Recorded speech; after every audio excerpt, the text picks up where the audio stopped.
Right, it is recording now.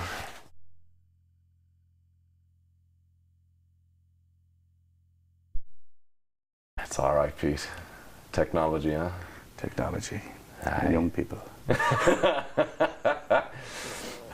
Anyway, thank you, firstly, for doing this. I just thought this particular story is a wonderful story that you have, and I'm hoping you'll share it, because there's a great analogy and metaphor to be pulled from this, and just generally speaking, to share this, I think can be somewhat of an inspiration. It's certainly pulled on the heartstrings of anybody who's heard it, so I'm hoping you can share it about the sheep called Hope.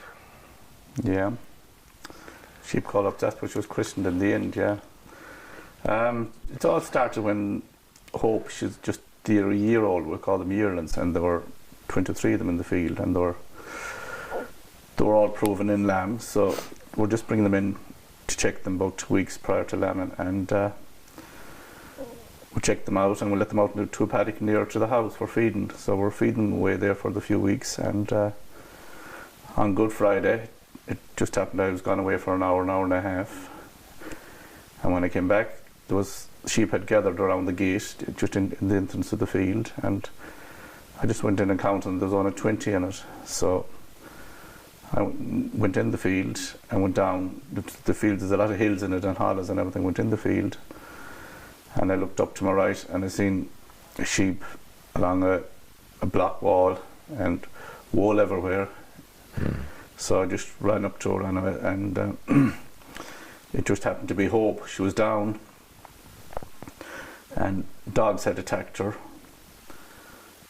and a lot of her, there a fair bit of muscle eaten off her back hip, which really left a hole in the hip, like there was a lot of muscle gone. Yeah. And she couldn't get up, and I just then looked around to the left and I seen down the other end of the field two sheep, and the three hounds had broke out, 3 greyhounds had broke out and attacked the other sheep, and had her down, and she was trying to get up, and I just ran down the field, and just when I was coming within maybe 30 metres of the dogs, I stopped, and the dogs kind of stopped and looked around. One of them looked around and looked at me, and I just remained calm like, and called the dog, and the dog came to me.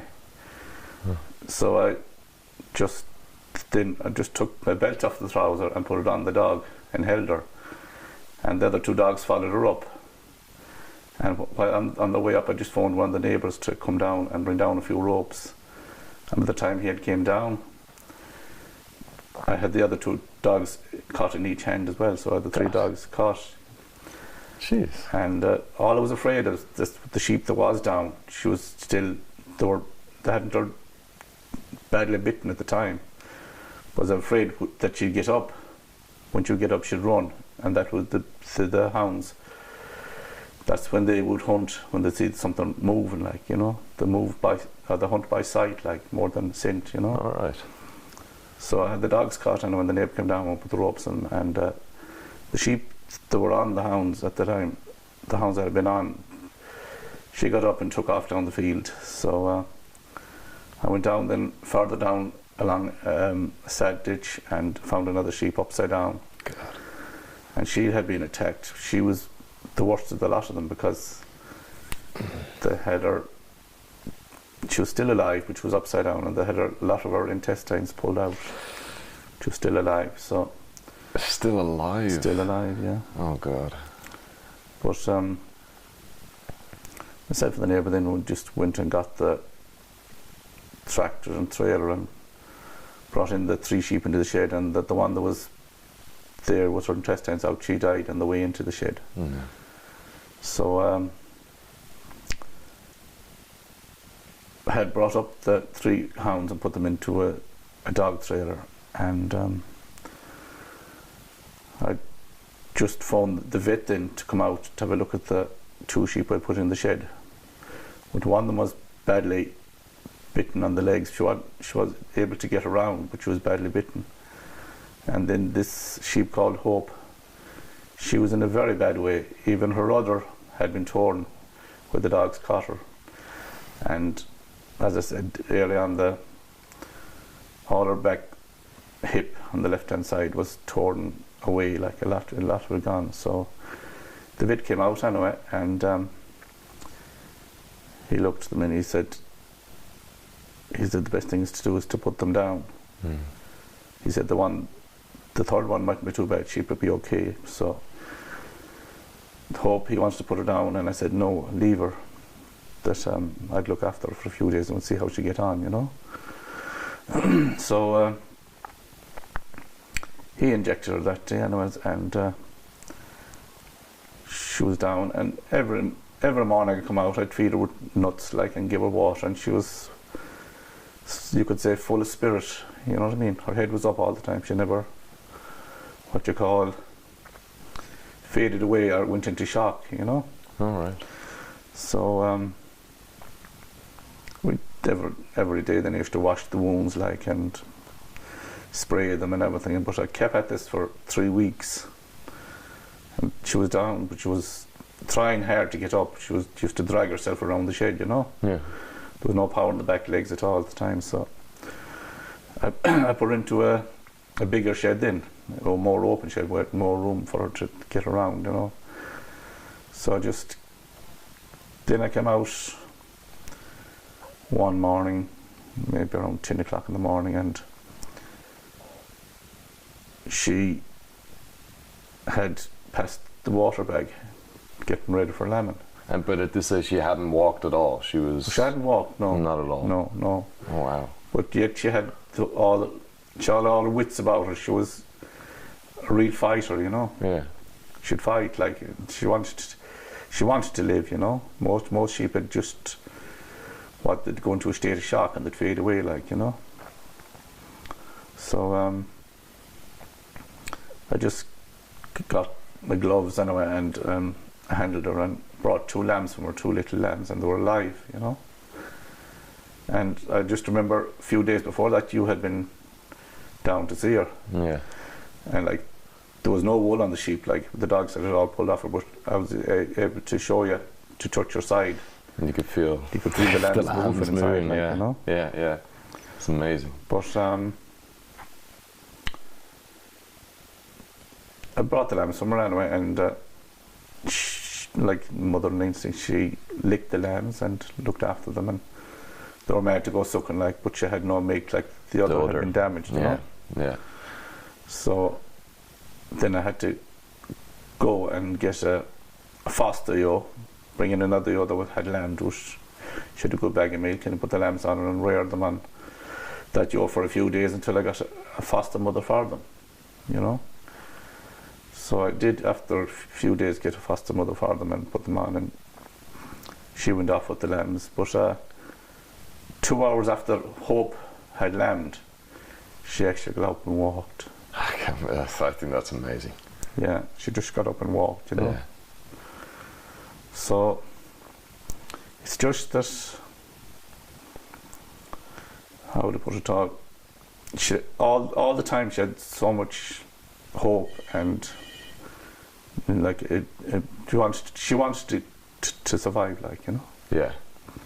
So that's why we called her Hope, and she's out the field now. She's walking around, and like that, she's completely healed up. I think that's amazing.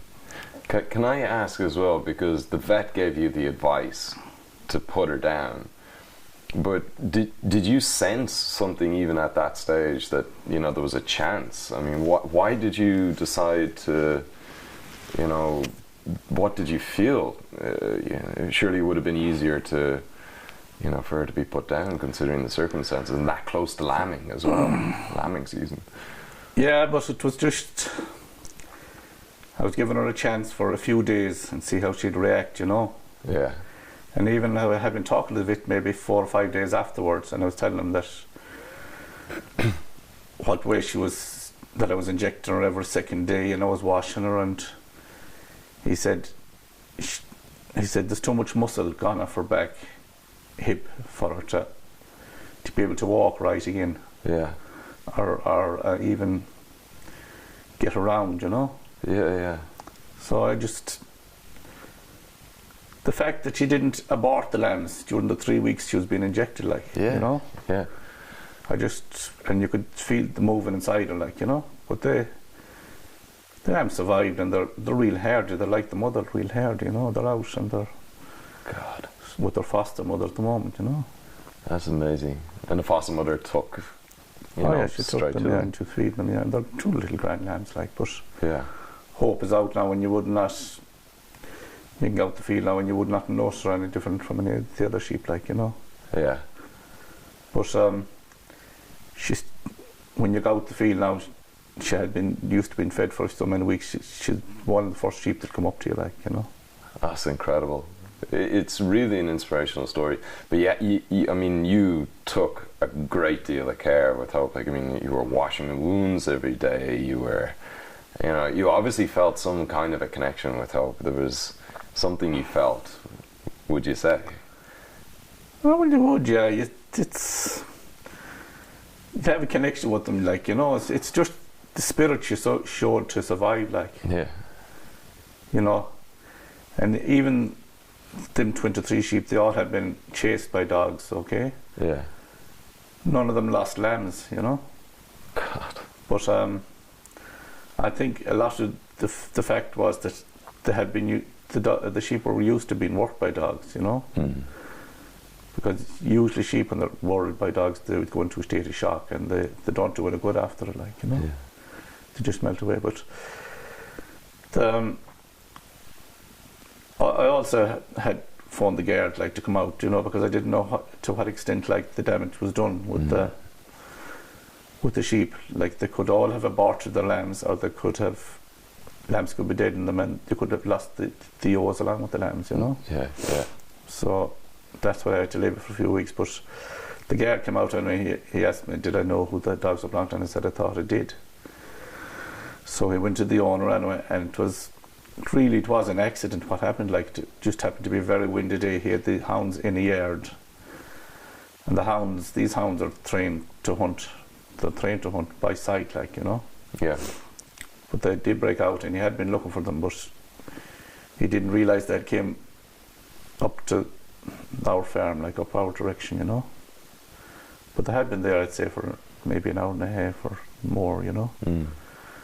But the man that owned the house, he owned up to, he said he took full responsibility, like, you know, and that was fine, like, you know. I wasn't going any further about it than that, like, even though the guards wanted to proceed with dogs wandering, like, but I said it wasn't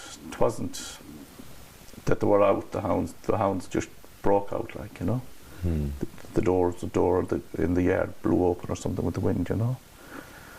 But you cannot blame the dogs for it either, like, you know. They're trained to hunt by what runs, like, they follow it, you know. Mm.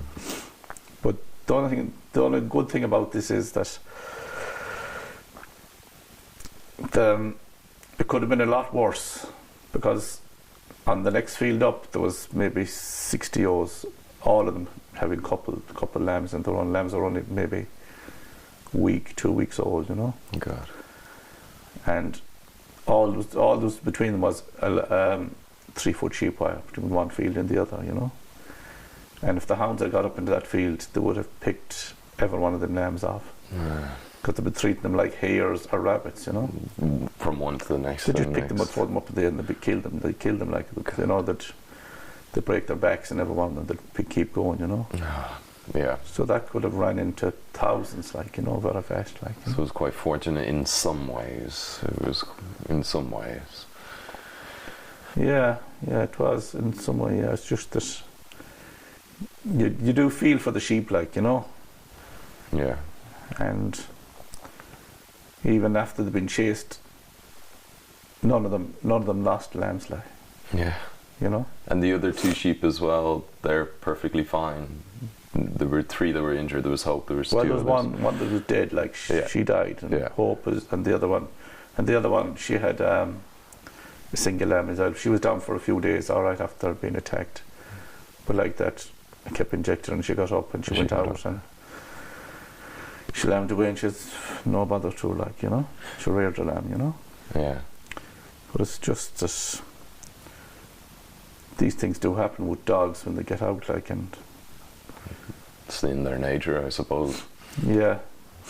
But it's amazing when you tell this story to a few people, like, you know, the first reaction is, and did you shoot them or did you get them? God. That's the first reaction, like, you know. Yeah, yeah. And I said, no, I said I caught them. And they couldn't understand how I was able to catch them, like, because usually a person's reaction would be Get the gun. rush down, get the gun, rush down and hunt them away, you know. Yeah, but you didn't. No, but I went down and I knew that the hounds knew the hunt was kind of over, you know. Yeah. And then as one of them came to me, like, you know, but the man that had the hounds, like, he put two of them down, but he wanted to keep one of them. She was a bit she wanted for breeding, like, but I said I don't mind if you want to keep one of them, if she, like, just make sure she doesn't come back up again. He said she wouldn't, you know, but he was putting the other two hounds down because he couldn't thrush them anymore, like, you know. Sure, yeah. Yeah, but It was great. It's a great sign of empathy, though, Pete, in fairness. oh yeah, but it's just that it wasn't the man's fault, it wasn't the hound's fault, like, No. it's just the way it happened, like, you know. But you see, the way that I see this is there's actually two great stories in this. There's obviously the story of Hope herself and her perseverance, and, you know, the beautiful community effort insofar as the foster mom looking after her lambs being healthy, she standing after, you know, a few weeks of not being able to. That's a beautiful story. But you yourself have showed a remarkable story. I mean, you, against the advice of the vet, you nurtured her, you looked after her every single day. You, I mean, the empathy that you showed to the neighbour as well with his dogs, that shows great understanding. As you said, most people would have just got the gun and mowed them down, but you didn't show that either. And in the end, it just became a beautiful ending, and that wouldn't have happened if it weren't for you either. So I think there's two incredibly inspirational stories. Your belief that, you know, something good could come from this, and then Hope herself, who taught us all a lesson about, you know, just that zest for life and that energy she feels for it. It's really great, Pete. Honestly, it's a beautiful story. Well, it ended up fairly well, like, you know. It ended up well for Hope, and her lambs are all still alive, and she's alive, and Yeah. she'll be probably left on the farm until she dies, like, you know. Yeah. Absolutely.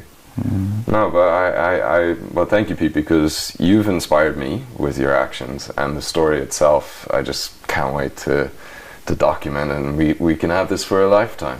Exactly, yeah. Yeah, hopefully now. I hope we'll be around for a long time. Hopefully Hope will be around for a long time. Yeah, that's it.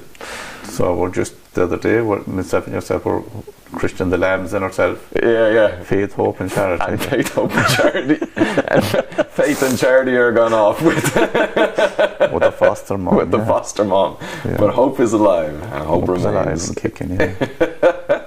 Faith, Hope and Charity. Lovely. Pete. Right, thank you. Thank you.